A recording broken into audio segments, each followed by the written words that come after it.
Sinopsis. Nos narra los orígenes y la historia de esta nueva moneda digital que gana cada vez más adeptos, y nos expone las propiedades económicas que le han permitido crecer rápidamente, así como sus posibles implicaciones económicas, políticas y sociales.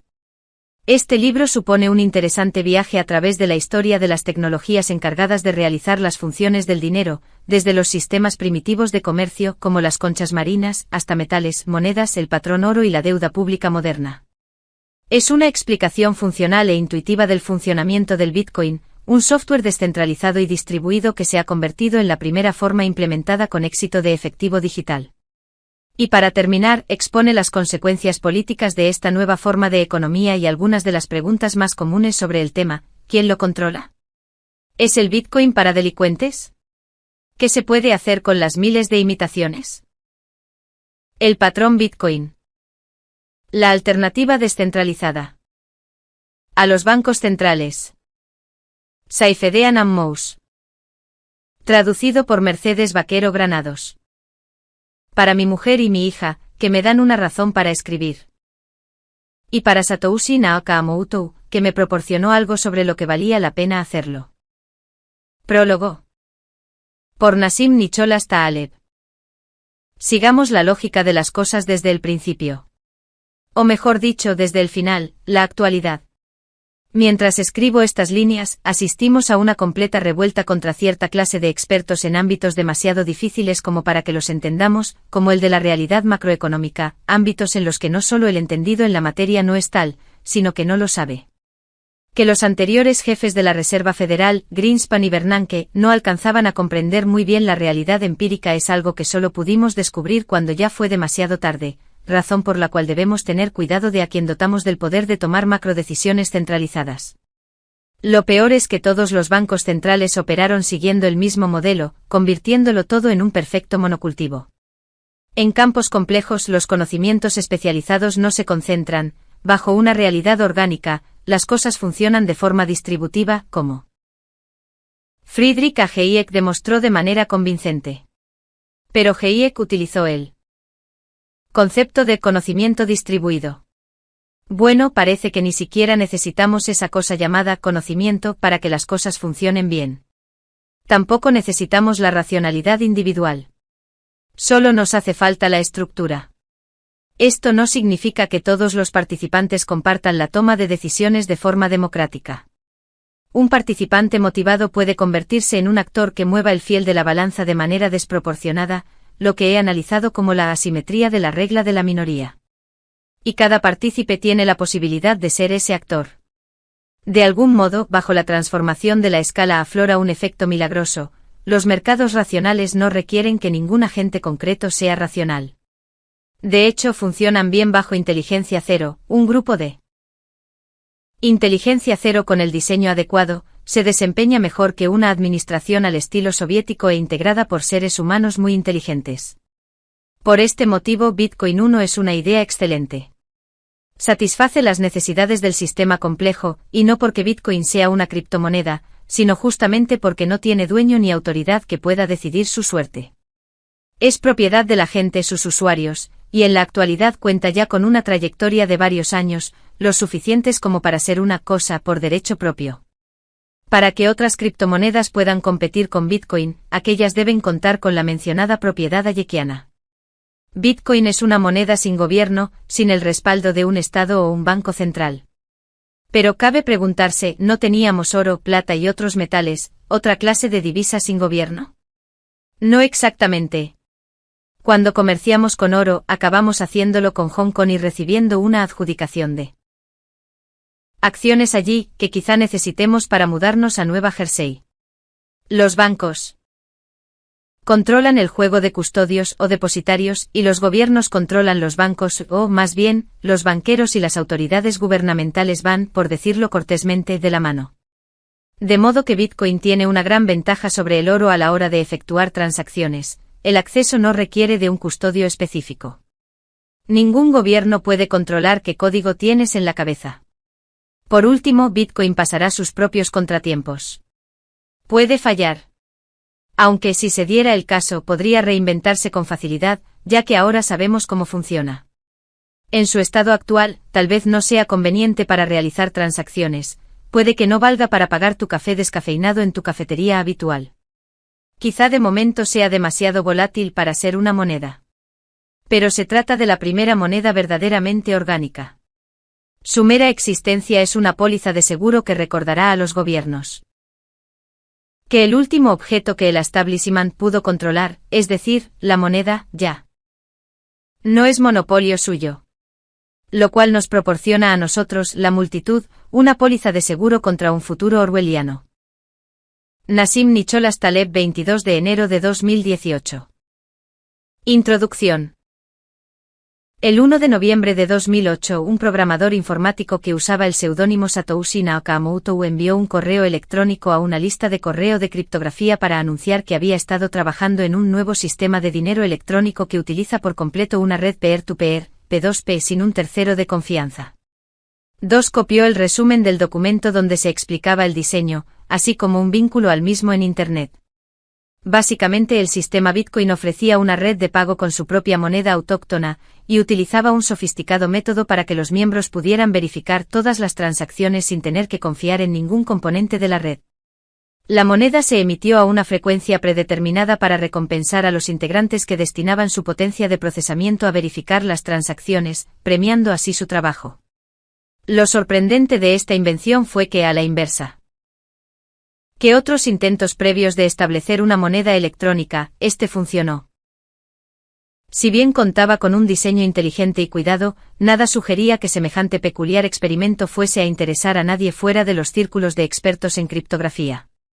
Y eso fue lo que sucedió durante meses, en los que apenas algunas decenas de usuarios de todo el mundo se unieron a la red, minaron e intercambiaron entre sí monedas, las cuales comenzaron a adquirir el estatus de artículos de colección, aunque en formato digital. Pero en octubre de 2009 una casa de cambio en Internet 3 vendió 5.050 bitcoins por $5,02, a un precio de $1 por cada 1.006 bitcoins, y registró así la primera compra de un bitcoin con dinero. 4. El precio se calculó mediante el cómputo del coste de la electricidad que se necesitaba para producir un bitcoin. En términos económicos, se puede afirmar que este momento trascendental fue el más significativo en la trayectoria de Bitcoin, que dejó de ser un simple juego digital con el que se divertía una comunidad marginal de programadores para convertirse en un bien comercial a Isabel y con un precio, y esto indicaba que alguien en algún lugar había elaborado una valoración positiva sobre el mismo. El 22 de mayo de 2010, otra persona pagó con 10.000 bitcoins 2 pizzas que costaban $25, lo cual supuso la primera vez que los bitcoins se utilizaban como medio de intercambio. El código había necesitado 7 meses para pasar de ser un producto de consumo a un instrumento de cambio. Desde entonces ha crecido el número de usuarios y de transacciones de la red Bitcoin, así como la capacidad de cómputo dedicada a la misma, al mismo tiempo que el valor unitario de su divisa subió deprisa, excedió los $7.000 en noviembre de 2017, superó vertiginosamente los $19.000 el mes siguiente y, también con rapidez, volvió a situarse en torno a los $7.000 en marzo-abril de 2018.5. Tras 9 años, resulta evidente que esta invención ya no es solo un juego online, sino una tecnología que ha superado la prueba del mercado y que muchos utilizan con miras al mundo real, y cuyo tipo de cambio aparece con regularidad en la televisión, los periódicos y las páginas web al lado de las cotizaciones de otras divisas nacionales. Se puede entender mejor la red Bitcoin como un sistema de software distribuido que permite transferir fondos utilizando una moneda protegida de una inflación imprevista, sin necesidad de terceros de confianza.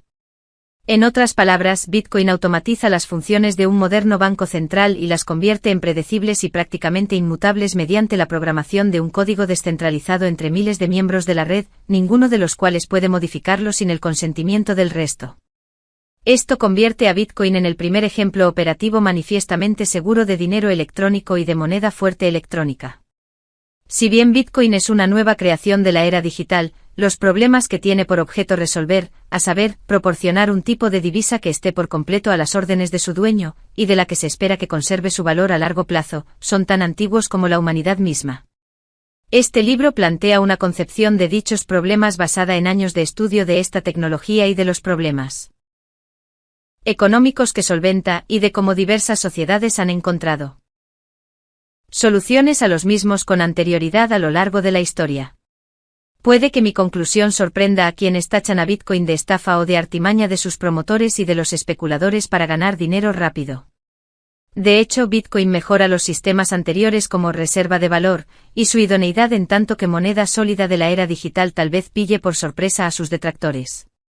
La historia puede prefigurar lo que está por venir, en particular cuando se analiza con detenimiento. Y el tiempo dirá lo sólidos que son los argumentos de este libro.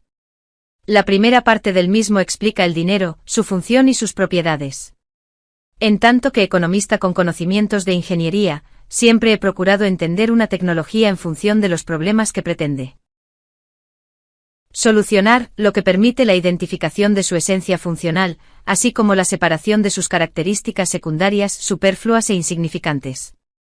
La comprensión de los problemas que intenta solventar el dinero permite elucidar por qué una moneda es sólida o no lo es, y además, posibilita aplicar este marco conceptual para entender cómo y por qué bienes diversos, tales como conchas marinas, avalorios, metales, monedas y billetes respaldados por el Estado, el llamado dinero de curso legal, han desempeñado la función de dinero, así como comprender cómo y por qué estos han podido tanto fracasar en su intento como servir a la sociedad como reserva de valor e intercambio. La segunda parte del libro examina las repercusiones individuales, sociales y globales de formas de monedas más sólidas o menos sólidas a través de la historia.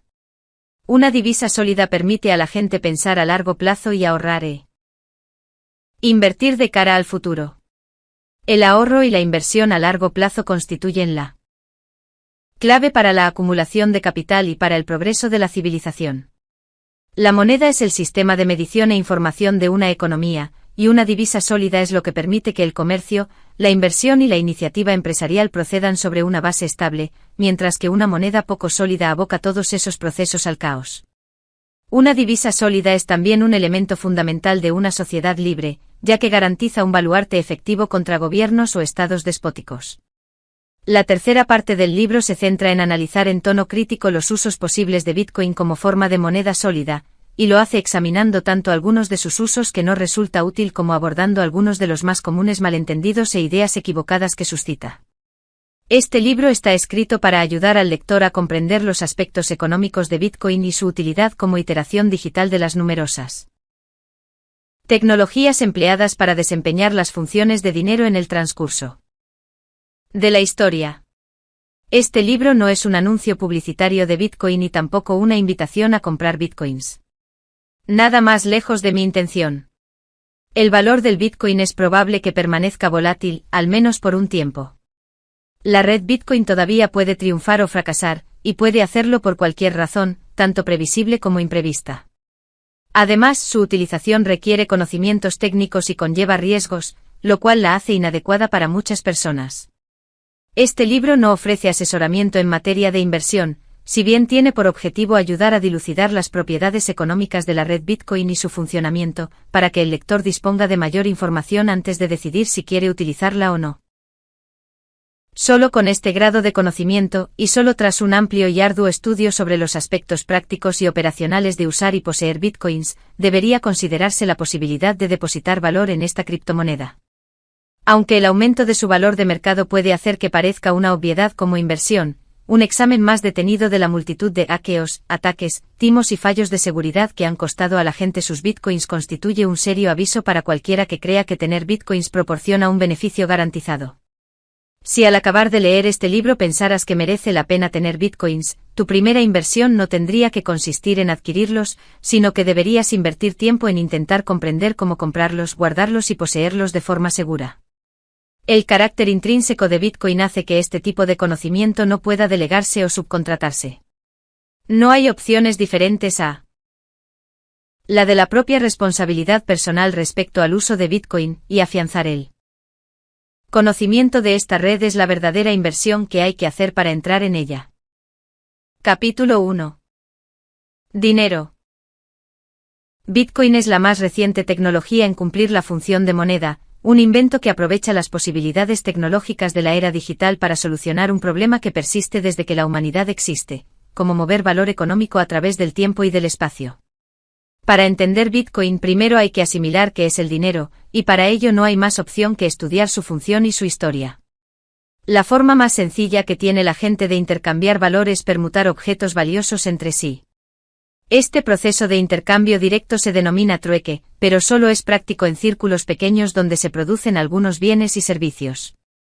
No hay mucho margen para la especialización y para el comercio en una hipotética economía de una docena de personas aisladas del resto del mundo, donde cada uno de los individuos podría dedicarse a la producción de uno de los elementos más básicos de supervivencia intercambiárselos entre sí de manera directa. Siempre ha existido el trueque en las sociedades humanas y su práctica continúa hasta nuestros días, pero se trata de algo poco versátil y que solo permanece en uso en circunstancias excepcionales, por norma general, entre personas bien familiarizadas entre sí. Una economía más grande, compleja y sofisticada hace posible que los individuos se especialicen en la producción de más mercancías diversas, así como intercambiarlas entre muchas más personas, gente con la que no se mantiene ninguna relación personal, extraños con quienes es muy poco práctico mantener un recuento actualizado de bienes, servicios y favores. Cuanto más grande es el mercado, mayores son las posibilidades de especialización e intercambio, pero también lo es el problema de la coincidencia de deseos, es decir, el problema de que aquello que se quiere adquirir lo produce alguien que no desea lo que tenemos para vender o intercambiar. La raíz del problema va mucho más allá del hecho de que haya requisitos distintos para diferentes bienes. Y tiene 3 dimensiones. En primer lugar está la falta de coincidencia en las escalas. Puede que el bien que uno quiera no tenga el mismo valor que el que uno tenga, y puede que no sea práctico dividir uno de ellos en unidades más pequeñas. Imagina que quisieras intercambiar zapatos por una casa, no puedes comprar la casa en pequeños pedazos equivalentes cada uno de ellos al valor de un par de zapatos, y tampoco el dueño de la casa querría poseer todos los zapatos cuyo valor conjunto equivaldría al de la casa. En segundo lugar está la falta de coincidencia en la línea temporal, tal vez lo que uno tenga para vender sea perecedero, pero lo que quiera comprar sea más duradero y valioso, lo cual hace difícil acumular suficientes productos perecederos para intercambiarlos por el bien duradero en un momento dado. No es fácil acumular suficientes manzanas para trocarlas de golpe por un coche, porque se estropearán antes de poder cerrar el trato. Y en tercer lugar, existe la falta de coincidencia de ubicación. Quizá uno quiera vender una casa en un lugar para comprar otra en otro sitio, y las casas, o la mayoría de ellas, no son transportables. Estos 3 problemas hacen que el intercambio directo sea muy poco práctico, lo que se traduce en que la gente tenga que recurrir a varios niveles de intercambio para satisfacer sus necesidades económicas. La única manera de evitarlo es a través del intercambio indirecto. Uno intenta encontrar algún producto que otra persona quiera, y a alguien que lo intercambiará contigo por lo que tú quieras vender. Este bien intermedio es un instrumento de cambio, y si bien cualquier producto podría servir como tal, a medida que el alcance y la magnitud de la economía crecen, no resulta muy práctico buscar sin parar bienes diferentes que una contraparte esté buscando, lo cual podría obligar a llevar a cabo varios canjes por cada intercambio que uno quiera realizar. Una solución mucho más eficaz surgirá de manera natural. Aunque solo sea porque quienes la utilicen serán mucho más productivos que quienes no lo hagan, surge un único instrumento de cambio, o a lo sumo, un número más pequeño de medios de intercambio, para que todos canjeen sus bienes por el mismo. Un bien al que se dota del papel de instrumento de cambio ampliamente aceptado se denomina dinero. Ser un instrumento de cambio es la función por excelencia que define el dinero. En otras palabras, no se trata de un bien adquirido para ser consumido, un bien de consumo, ni para ser empleado en la producción de otros bienes y una inversión, o bien de capital, sino sobre todo para ser intercambiado por otros bienes. Aunque una inversión también tiene por objeto generar ingresos que se puedan intercambiar por otros artículos, se diferencia del dinero en 3 aspectos. Primero, ofrece un retorno que el dinero no brinda. Segundo, siempre implica un riesgo de fallo, mientras que se supone que el dinero conlleva el menor riesgo. Y tercero, las inversiones siempre disfrutan de un menor grado de liquidez que el dinero, y requieren considerables costes de transacción cada vez que se utilizan. Esto nos puede ayudar a comprender por qué siempre habrá demanda de dinero, y por qué poseer inversiones nunca podrá sustituir del todo al dinero. La vida humana se vive con incertidumbre como un hecho, y no podemos saber con seguridad cuándo necesitaremos cierta cantidad de dinero. 6 es algo de sentido común, y que forma parte de una sabiduría milenaria en casi todas las culturas humanas, que alguien quiera guardar parte de su riqueza en forma de dinero, ya que es la propiedad más líquida posible. lo que permite que el dueño pueda liquidar con rapidez en caso de necesitarlo y porque, además, implica menor riesgo que cualquier inversión. El precio de la conveniencia de guardar dinero se expresa en que conlleva una renuncia al consumo que se podría haber llevado a cabo con él, y también una renuncia al retorno que se podría haber conseguido si se hubiera invertido.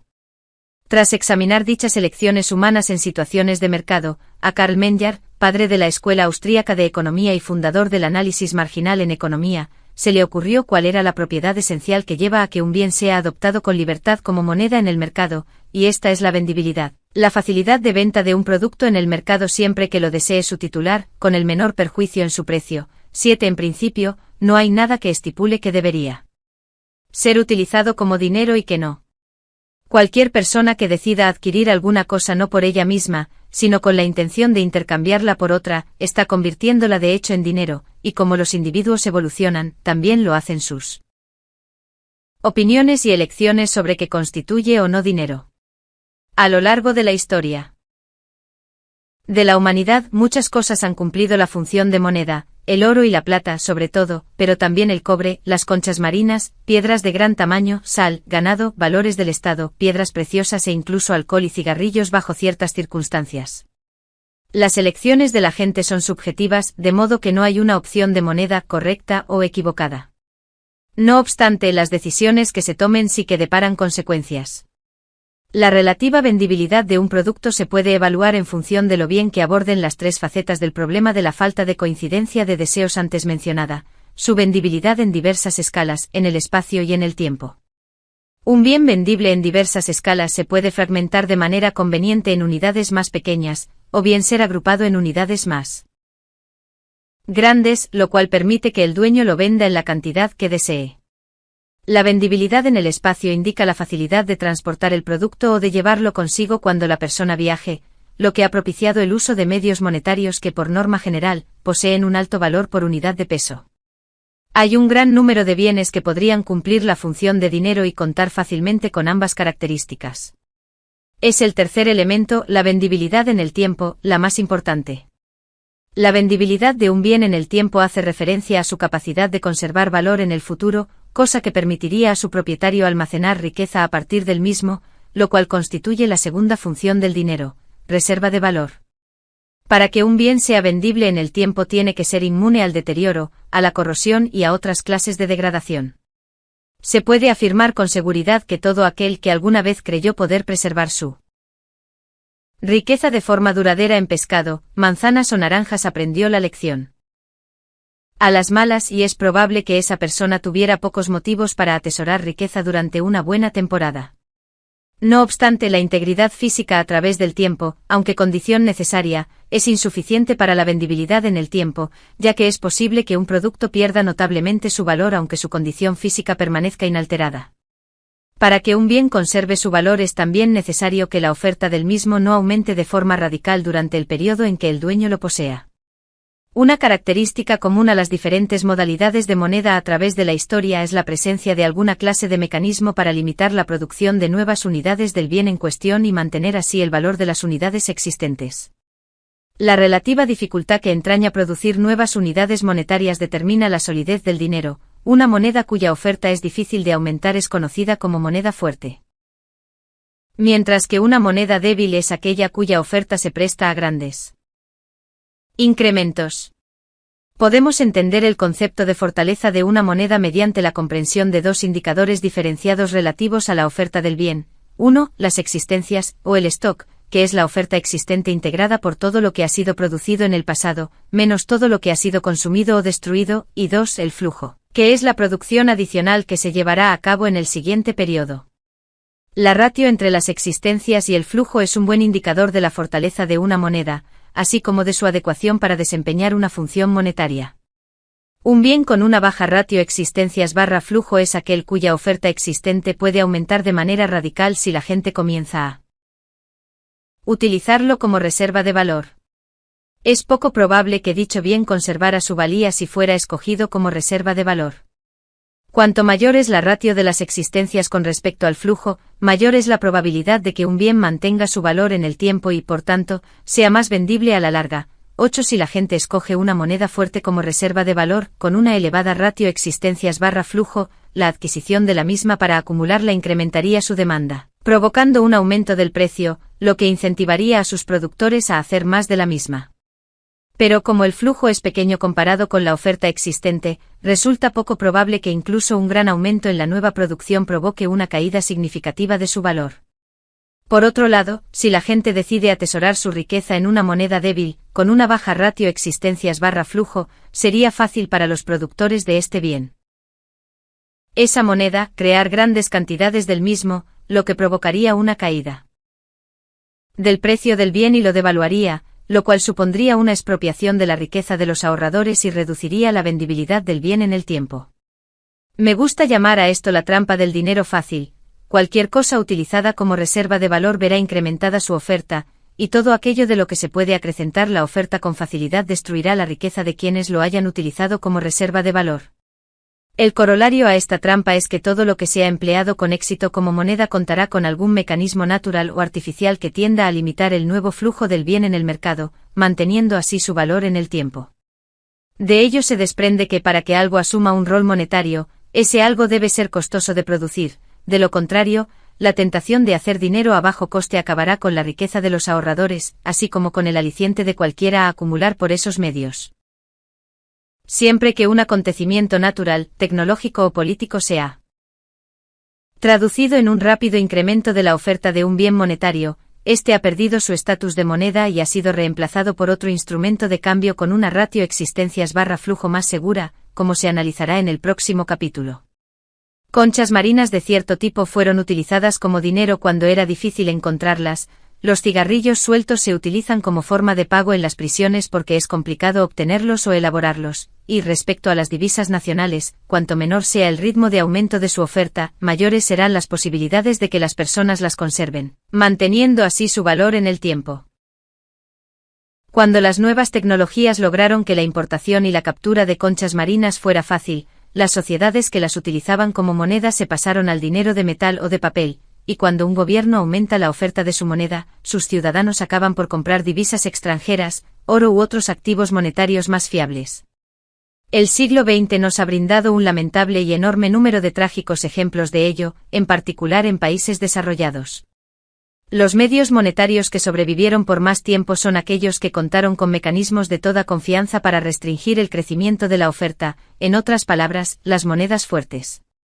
La competencia está viva en todo momento entre los medios monetarios, y los resultados de ello pueden predecirse mediante los efectos de la tecnología sobre las diferentes ratios existencias/flujo de la competencia, como se mostrará en el siguiente capítulo.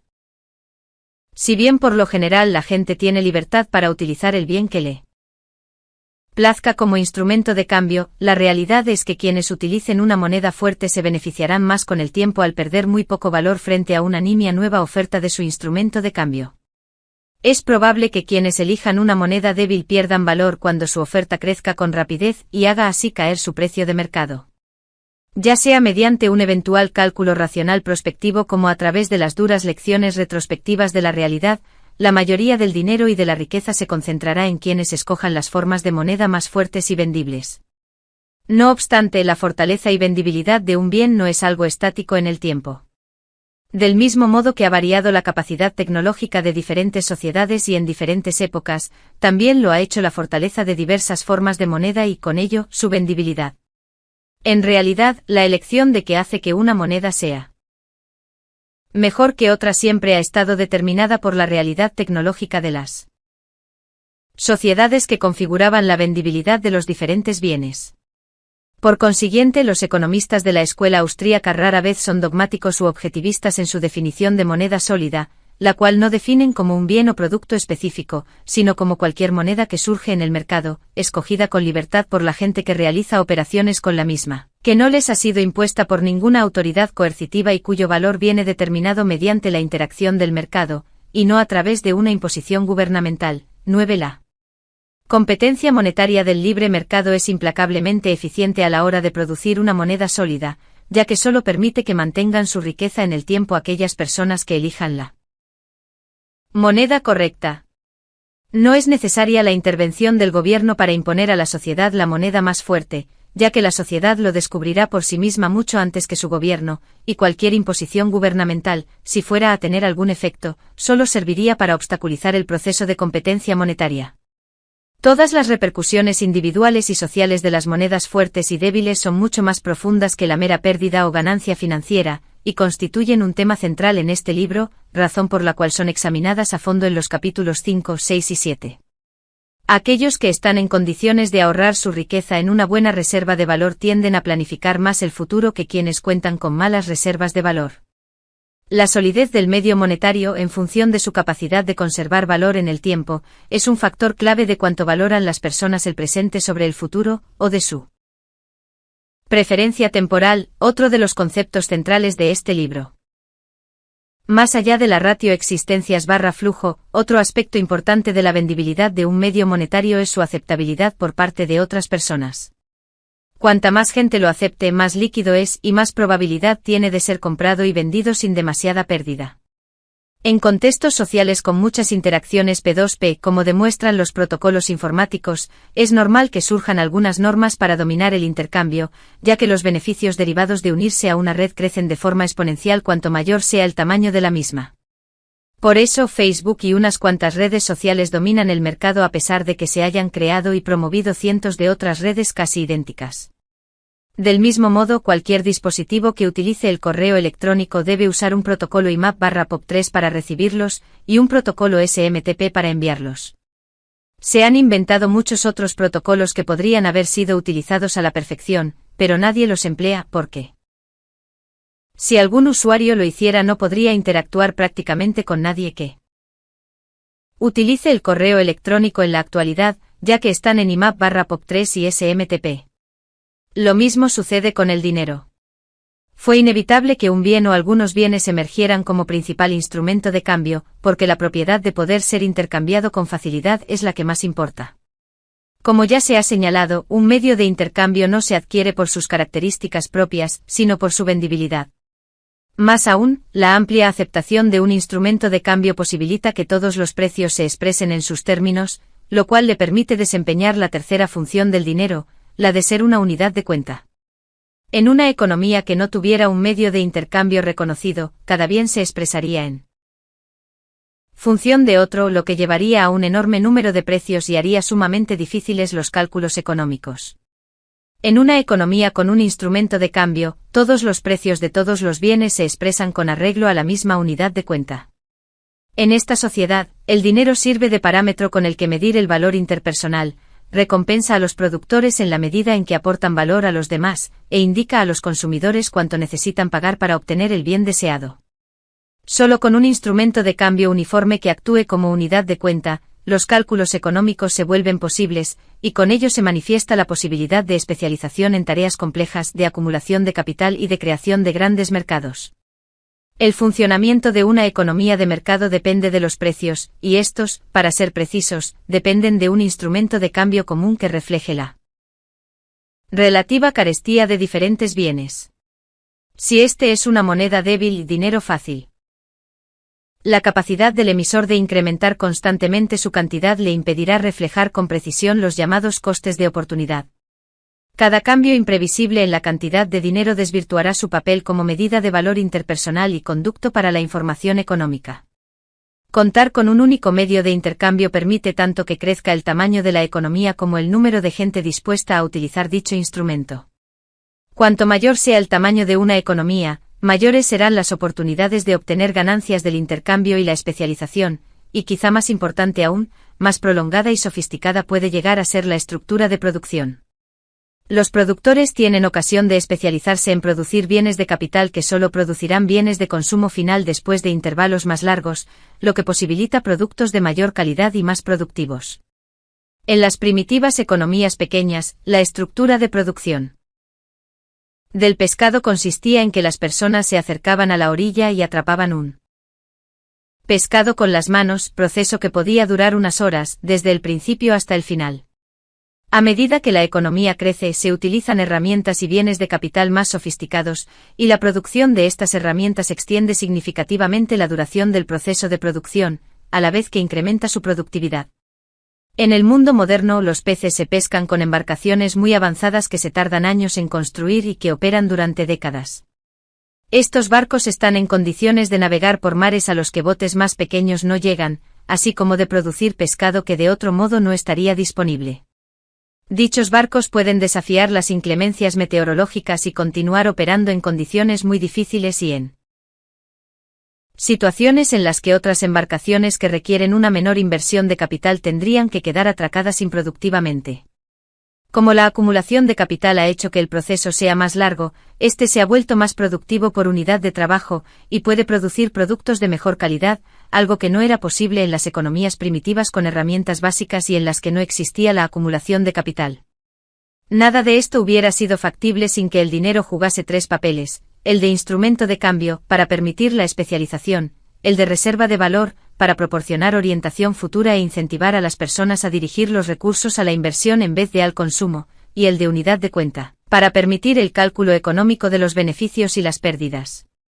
La historia de la evolución del dinero ha registrado varios bienes que han asumido la función de moneda, con distintos grados de fortaleza y solidez, en función de las capacidades tecnológicas de cada época. Desde las conchas marinas, la sal y el ganado, pasando por la plata, el oro y el dinero gubernamental respaldado por el oro, y hasta la actual moneda de curso legal proporcionada por los gobiernos, de uso prácticamente universal, cada paso de los avances tecnológicos nos ha permitido utilizar una nueva forma de dinero con ventajas adicionales, pero también, como siempre, con nuevos inconvenientes. Mediante el examen de la historia de las herramientas y los materiales que han sido empleados para hacer la función de moneda a lo largo de los siglos, somos capaces de discernir qué características hacen que una moneda sea buena y cuáles hacen que no lo sea.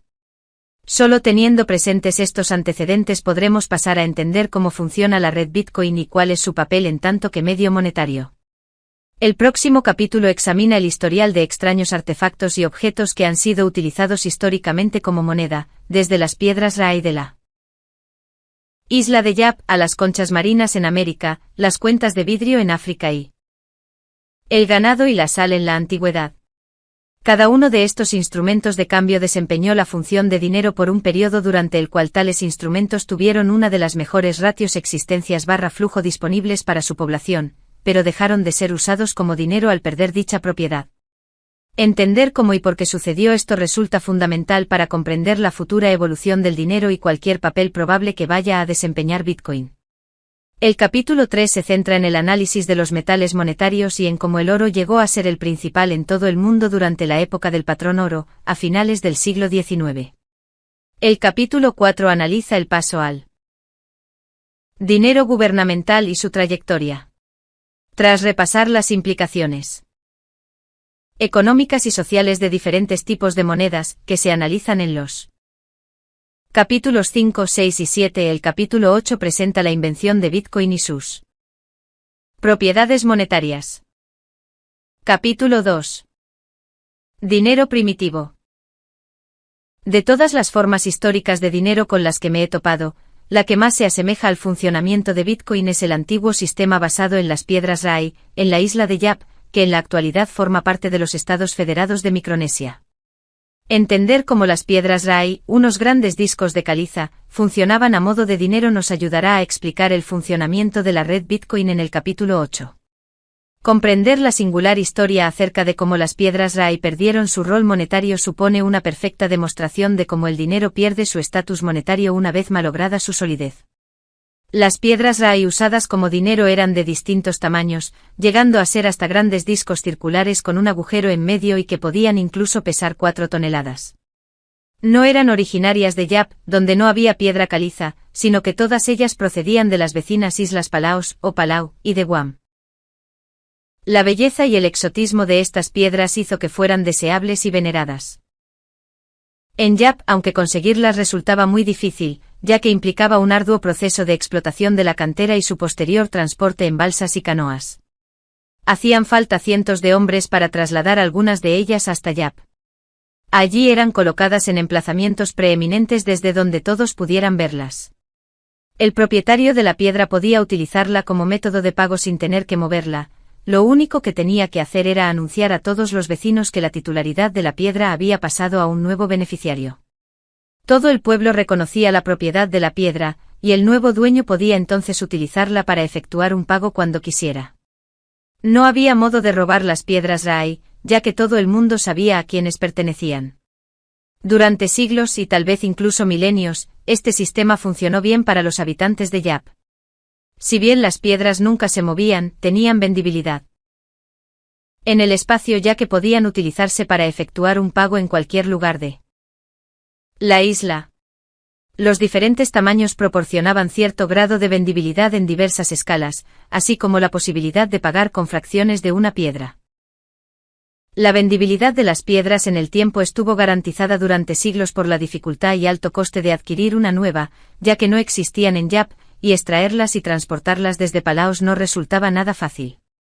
El mismo elevado coste de obtener nuevas piedras en Yap significaba que la oferta de piedras existente siempre era mucho mayor que la oferta que pudiera producirse en un determinado periodo, lo que hacía prudente aceptarlas como forma de pago. En otras palabras, las piedras Rai tenían una ratio existencias/flujo muy elevada, y no importaba lo deseables que fueran, a nadie le era fácil inflar la oferta de piedras llevando nuevas rocas. O así fue al menos hasta 1871, cuando un capitán estadounidense de origen irlandés llamado David O'Keefe naufragó en la orilla de Yap, donde lo reanimaron los lugareños. O'Keefe vio la oportunidad de obtener beneficios a través de la venta de cocos de la isla a los productores de aceite de coco, pero carecía de medios para atraer a los nativos a fin de que trabajasen para él, ya que estos estaban satisfechos con su vida tal como era, en su paraíso tropical, y no les interesaba ningún tipo de moneda extranjera que pudiera ofrecerles. Pero O'Keefe no estaba dispuesto a aceptar un no por respuesta, zarpó en dirección a Hong Kong, y allí consiguió un barco grande y explosivos, los cuales llevó a Palaos, donde utilizó los detonantes y herramientas modernas para extraer varias piedras Rai enormes y puso rumbo a Yap para dárselas a los habitantes a cambio de cocos. En contra de lo que O'Keefe había esperado, los habitantes de la isla no mostraron interés en recibir las piedras. Además, el jefe de la aldea prohibió trabajar a cambio de las piedras, decretando que las de O'Keefe no tenían ningún valor, ya que las había reunido con demasiada facilidad. Solo podían aceptarse piedras obtenidas de la forma tradicional, con el sudor y la sangre de los yapenses. Otros en Yap expresaron su desacuerdo, y suministraron a O'Keefe los cocos solicitados, lo que dio lugar a un enfrentamiento en la isla y, con el tiempo, a la desaparición de las piedras Rai como moneda de cambio. Hoy día, las piedras desempeñan un papel ceremonial y cultural en la isla, y el moderno dinero gubernamental es el medio monetario más utilizado. Si bien la historia de O'Keefe es sumamente simbólica, él no fue más que el precursor del inevitable fin de las piedras Rai como moneda tras la irrupción de la moderna civilización industrial en Yap y entre sus habitantes. A medida que las herramientas modernas y la capacidad industrial llegaban a la zona, fue inevitable que la producción de piedras pasara a ser mucho menos costosa que antes. Existirían muchos O'Keefe nacionales y extranjeros, capaces de suministrar a Yap un flujo cada vez mayor de nuevas piedras.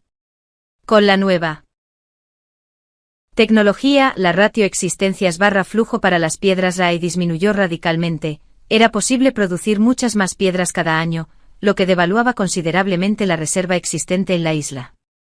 Cada vez se volvió menos prudente utilizar dichas rocas como reserva de valor, por lo que perdieron su vendibilidad en el tiempo y, con ello, su función como instrumento de cambio. Los pormenores pueden variar, pero la dinámica subyacente de un descenso de la ratio existencias/flujo ha sido la misma para toda aquella divisa que ha perdido su rol monetario, incluso para el bolívar venezolano, cuyo desplome se agudizó en 2017. Algo parecido sucedió con las cuentas de vidrio Agray utilizadas como moneda durante siglos en África Occidental. Su historia no está del todo clara, y hay indicios de que se hicieron a partir de rocas de meteoritos o de que las llevaron los comerciantes egipcios y fenicios. Lo que sí se sabe es que eran valiosas en una zona donde la técnica de trabajo del vidrio era costosa y no muy común, lo que les confería una elevada ratio existencias/flujo, haciéndolas vendibles en el tiempo. Al ser pequeñas y valiosas, las cuentas eran vendibles en diversas escalas ya que podían agruparse en cadenas, collares o pulseras, aunque eso distaba de ser lo ideal, ya que había muchas clases diferentes de cuentas y no una sola unidad estándar. También eran vendibles en el espacio ya que resultaban fáciles de transportar de un lado a otro. En cambio, las cuentas de vidrio no eran caras ni tenían ningún rol monetario en Europa, ya que la proliferación de las vidrierías significaba que, en caso de ser utilizadas como unidad monetaria, sus productores podían inundar el mercado con ellas, en otras palabras, tenían una baja ratio existencias/flujo. En el siglo XVI, cuando los exploradores y comerciantes europeos llegaron a África Occidental, se dieron cuenta del elevado valor conferido a dichas cuentas. De modo que comenzaron a importarlas en cantidades masivas desde Europa. Lo que siguió fue parecido a la historia de OQF, pero, dado el diminuto tamaño de las cuentas y el tamaño mucho mayor de la población, fue un proceso más lento y encubierto, y de mayores y más trágicas consecuencias. De forma pausada pero segura, los europeos pudieron adquirir muchos de los preciosos recursos de África a cambio de las cuentas de vidrio que adquirían en casa por muy poco. La incursión de los europeos en África provocó que poco a poco las cuentas de vidrio pasaran de ser una moneda fuerte a una débil, acabando con su vendibilidad y provocando el debilitamiento a la larga del poder de compra de los avalorios en manos de los africanos que las poseían, empobreciéndolos al transferir su riqueza a los europeos que podían adquirirlas sin dificultad. Las cuentas agri pasaron a conocerse más tarde como cuentas de vidrio esclavas, por el papel que desempeñaron al alimentar el comercio de esclavos africanos en Europa y Estados Unidos. El colapso repentino del valor de un medio monetario es una tragedia, pero al menos se trata de algo que termina deprisa, y sus propietarios pueden empezar a comerciar, ahorrar y calcular con otro nuevo. Pero un descenso lento en el tiempo de su valor transferirá de forma paulatina la riqueza de sus propietarios a manos de quienes puedan producir el medio a bajo coste. Vale la pena recordar esta lección cuando pasemos al análisis de la solidez del dinero gubernamental en la última parte del libro. Las conchas marinas fueron otro medio monetario muy extendido en muchas partes del mundo, tanto en América del Norte como en África y Asia. Relatos históricos muestran que las conchas más vendibles solían ser las más escasas y difíciles de encontrar, ya que conservaban más su valor que las que resultaban fáciles de obtener. Los nativos americanos y los primeros colonos europeos utilizaban mucho las conchas marinas por las mismas razones que se usaron las cuentas de cristal, eran difíciles de encontrar, lo que les proporcionaba una elevada ratio existencias/flujo, posiblemente la más alta entre los bienes duraderos disponibles por entonces. Las conchas también compartían con las cuentas de cristal la desventaja de no ser unidades uniformes, lo que significaba que no se podían medir con facilidad ni expresaban precios y ratios de manera uniforme, algo que creaba grandes obstáculos al crecimiento de la economía y al grado de especialización. Los colonos europeos adoptaron las conchas como moneda de curso legal a partir de 1636, pero a medida que cada vez más oro y monedas británicas comenzaron a fluir a Norteamérica, prefirieron estas como instrumento de cambio debido a su uniformidad, la cual permitía una mejor y más estable determinación de precios y les concedía una vendibilidad más elevada. Es más, a medida que se empleaban embarcaciones y tecnologías más avanzadas para recoger conchas marinas, la oferta se infló mucho, lo que llevó a una caída de su valor y a la pérdida de vendibilidad en el tiempo. Hacia 1661, las conchas dejaron de ser moneda de curso legal, y a la larga perdieron todo rol monetario. No solo las conchas moneda corrieron esta suerte en América del Norte, cada sociedad que utilizaba conchas y que tuvo acceso a monedas de metal uniformes acabó por adoptar estas últimas y beneficiarse del cambio. Además, la llegada de la civilización industrial con embarcaciones impulsadas por combustibles fósiles facilitó la exploración del mar en busca de conchas, aumentando así el flujo de su producción y haciendo caer con rapidez su ratio existencias/flujo. Otra forma de moneda antigua fue el ganado, apreciado por su valor nutritivo, puesto que era una de las pertenencias más preciadas que alguien pudiera poseer, resultando a su vez vendibles en el espacio gracias a su movilidad. En la actualidad, el ganado vacuno sigue desempeñando un papel monetario en un gran número de sociedades que lo utilizan para efectuar pagos, sobre todo en forma de dote. No obstante, al ser voluminosos y no poder dividirse con facilidad, el ganado no resultaba muy útil a la hora de resolver el problema de divisibilidad en diversas escalas, de modo que coexistía con otra forma de moneda, la sal. Era fácil almacenarla durante largo tiempo y podía dividirse fácilmente y agruparse en la cantidad que fuera necesaria. Estos hechos históricos son todavía evidentes en el lenguaje, ya que la palabra pecuniario deriva de pecus, la palabra latina para ganado, mientras que la palabra salario deriva de sal, 14. A medida que la tecnología avanzaba, en particular la metalurgia, los seres humanos desarrollaron formas de moneda superiores a estos artilugios o utensilios, a los cuales empezaron a reemplazar deprisa. Ciertos metales demostraron ser mejores instrumentos de cambio que las conchas marinas, las piedras, las cuentas de cristal, el ganado o la sal porque podían convertirse en pequeñas unidades uniformes muy valiosas que se trasladaban de un lado a otro con mayor facilidad. La utilización masiva de los combustibles de hidrocarburos dio la puntilla al dinero artefacto, ya que incrementó nuestra capacidad productiva de forma significativa permitiendo un rápido incremento de nueva oferta-flujo de estos artilugios. Es decir, las formas de moneda que dependían de la dificultad de producción para proteger su elevada ratio de existencias/flujo, ya no se beneficiaban de tal dificultad. Con los modernos combustibles de hidrocarburos, las piedras raíz se podían extraer de las canteras con facilidad, las cuentas de cristal se podían fabricar a un coste muy bajo y las conchas marinas podían ser recogidas por grandes barcos de manera masiva. Los dueños de estas monedas sufrieron una significativa expropiación o enajenación forzosa de riqueza en cuanto éstas perdieron su solidez, y como consecuencia, toda la estructura de su sociedad se vino abajo. Los jefes de la isla de Yap que rehusaron las piedras baratas de OKF entendían bien algo que la mayoría de los economistas modernos no logran captar, que una moneda fácil de producir no es una moneda, y que el dinero fácil, o débil, no vuelve más rica a una sociedad, al contrario, la empobrece, ya que pone toda su duramente ganada riqueza a la venta a cambio de algo fácil de producir. Capítulo 3. Metales monetarios.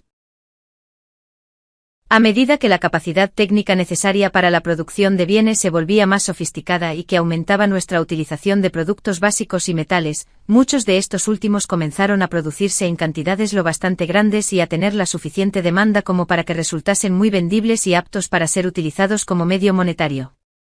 La densidad y el valor relativamente alto de estos metales hacía que fuera fácil llevarlos de un lado a otro, más fácil que la sal o el ganado, lo que los volvía muy vendibles en el espacio. Al principio la producción de metales no fue algo sencillo, lo cual dificultó que se pudiera aumentar su oferta con rapidez y les proporcionó una buena vendibilidad en el tiempo. Debido a su durabilidad y a sus propiedades físicas, así como a su relativa abundancia en la tierra, algunos metales eran más valiosos que otros. El hierro y el cobre, gracias a su abundancia relativamente elevada y a su susceptibilidad a la corrosión, se produjeron en cantidades cada vez mayores. Las reservas existentes se vieron eclipsadas por la nueva producción, destruyendo su valor. Estos metales desarrollaron un valor de mercado relativamente bajo, y se utilizaron para realizar pequeñas transacciones.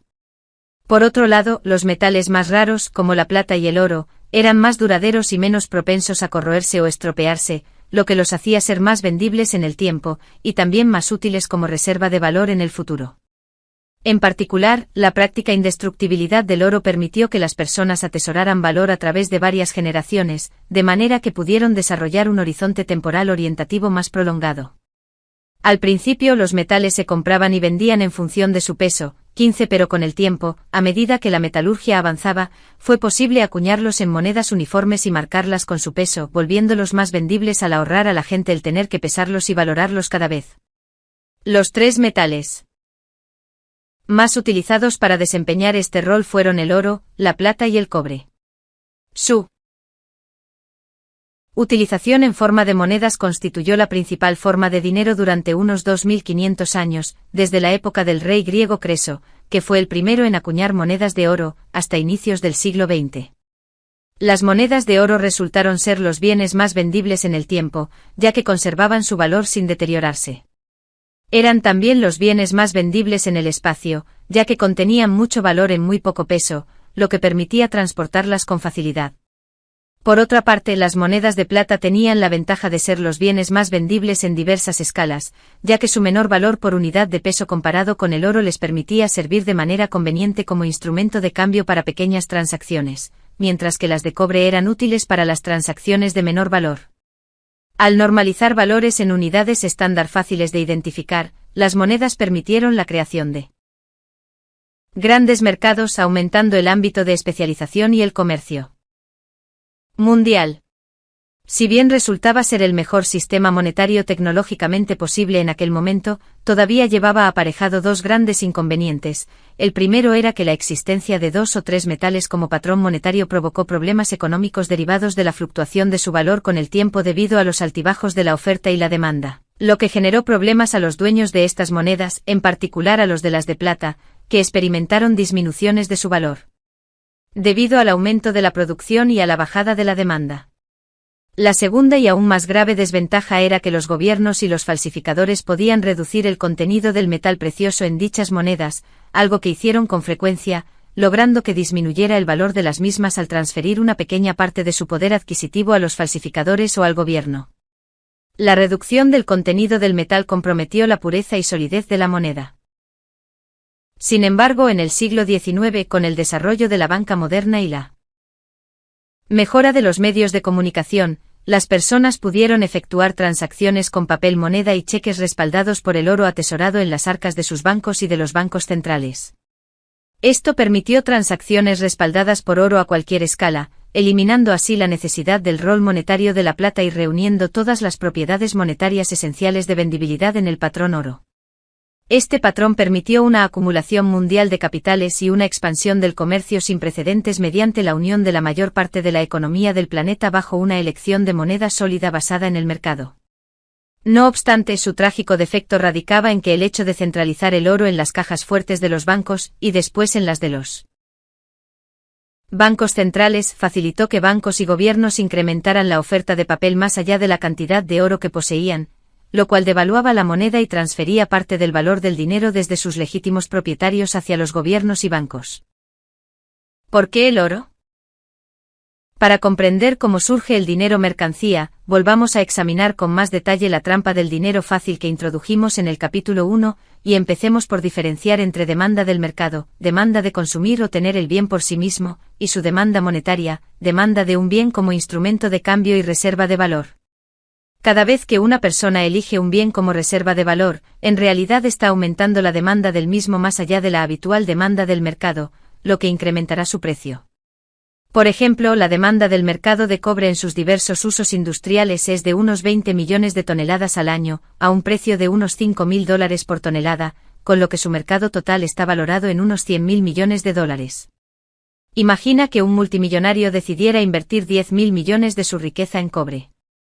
No hay duda de que a medida que sus banqueros fuesen de un lado a otro intentando comprar un 10% de la producción mundial de cobre en un año, el precio de dicho metal subiría.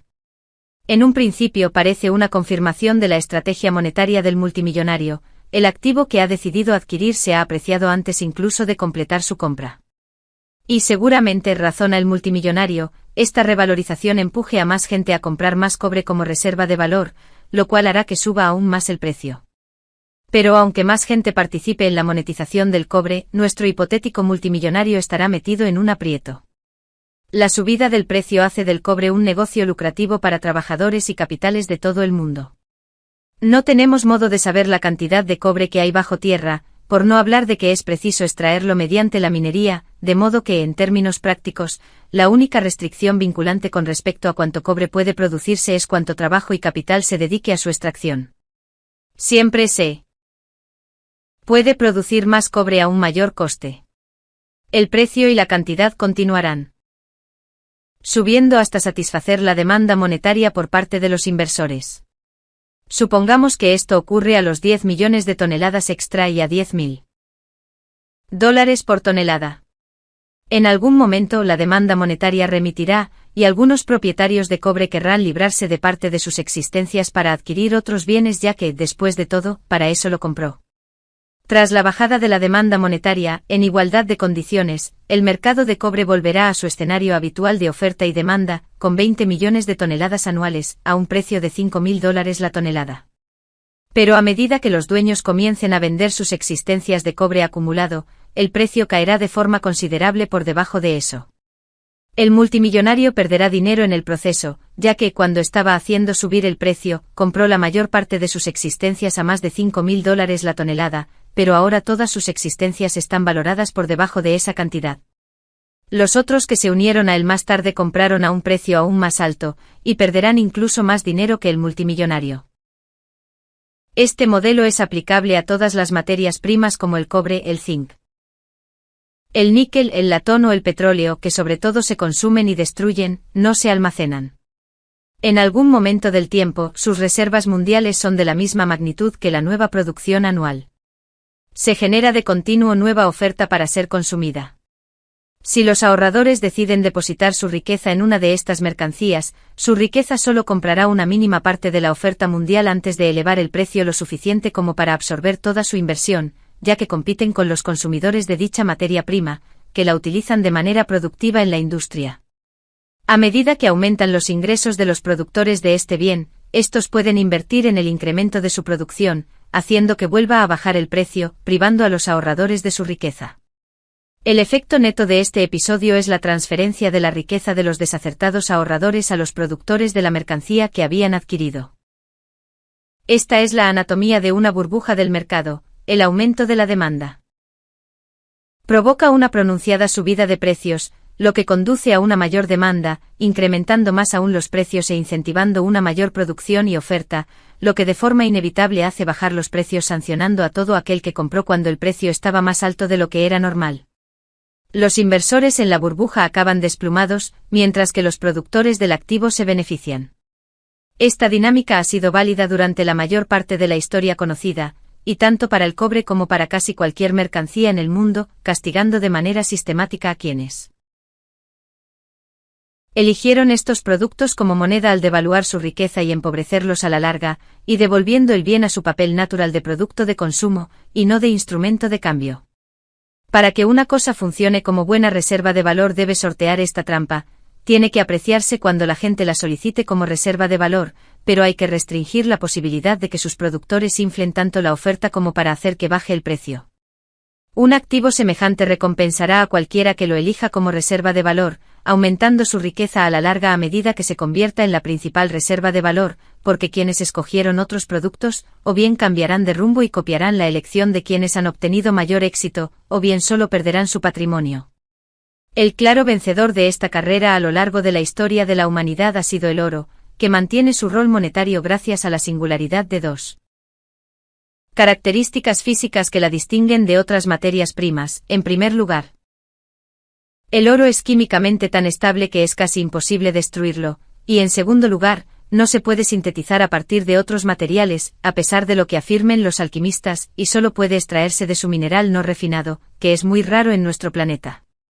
La estabilidad química del oro implica que casi todo el extraído a lo largo del tiempo por el hombre todavía pertenece a gente en algún lugar del mundo. La humanidad ha ido incrementando crecientemente su acopio de oro en joyas, monedas y lingotes, un oro que nunca se consume, oxida o desintegra. La imposibilidad de sintetizar oro a partir de otras sustancias químicas significa que la única forma de incrementar su oferta es extrayéndolo de la tierra, un proceso costoso, tóxico e incierto al que el hombre se ha dedicado desde hace miles de años, con cada vez menos retornos. Todo esto significa que las reservas actuales de oro en manos de la gente de todo el mundo es el producto de miles de años de extracción del mineral, y es varias veces mayor que la nueva producción anual. Durante las últimas 7 décadas con estadísticas relativamente estables, esta tasa de crecimiento siempre ha sido de un 1,5%, sin exceder nunca un 2%. Véase el gráfico 1. Gráfico 1 Existencias mundiales de oro y tasa de crecimiento de las existencias. Fuente, Servicio Geológico de Estados Unidos. Para entender la diferencia entre el oro y cualquier otro producto de consumo, basta imaginar el efecto de un importante incremento en la demanda del mismo como reserva de valor que hace que el precio suba y la producción anual se doble. Para cualquier mercancía o producto consumible, esta duplicación de la producción eclipsará cualquier reserva existente, provocando que los precios se desplomen y perjudicando a los propietarios. Para el oro, un encarecimiento de su precio que haga que se doble la producción anual sería insignificante, aumentando las reservas un 3% en vez de un 1,5%. Si el nuevo aumento del ritmo de producción se mantuviera, las reservas crecerían con mayor rapidez, haciendo que los nuevos incrementos fueran menos importantes. Sigue siendo casi imposible para los mineros de oro extraer suficiente cantidad como para deprimir el mercado de forma significativa. Solo la plata se acerca al oro a tal efecto con una tasa histórica de crecimiento anual de en torno al 5 a 10%, que en la actualidad llega más o menos a un 20%. Esta cifra es más elevada que la del oro por dos motivos. En primer lugar, la plata sí se corroe y se puede consumir en procesos industriales, lo que significa que las reservas existentes en relación con su producción anual no son tan grandes como lo son las de oro con respecto a la suya. En segundo lugar, la plata es más común en la corteza terrestre y más fácil de refinar. Al tener la segunda mayor ratio existencias/flujo e inferior valor por unidad de peso que el oro, la plata se utilizó durante miles de años como moneda principal para efectuar transacciones más pequeñas, complementando el oro, cuyo alto valor significaba tener que dividirlo en unidades más pequeñas, algo que no era muy práctico. La adopción a nivel internacional del patrón oro permitió el pago en papel respaldado por el oro a cualquier escala, como se analizará con más detalle en otra parte de este capítulo, lo cual obvió el papel monetario de la plata. Cuando ésta dejó de ser necesaria para llevar a cabo transacciones pequeñas, pronto perdió su rol monetario y pasó a ser un metal industrial, perdiendo así valor frente al oro. Puede que la plata aún conserve su connotación deportiva para determinar la segunda posición, pero a medida que la tecnología del siglo XIX permitió la realización de pagos sin tener que mover la unidad monetaria en sí misma, el segundo puesto en la competición monetaria equivalía a perder. Esto explica por qué la burbuja de la plata ya ha explotado antes, y volverá a hacerlo si vuelve a inflarse de nuevo, tan pronto como una importante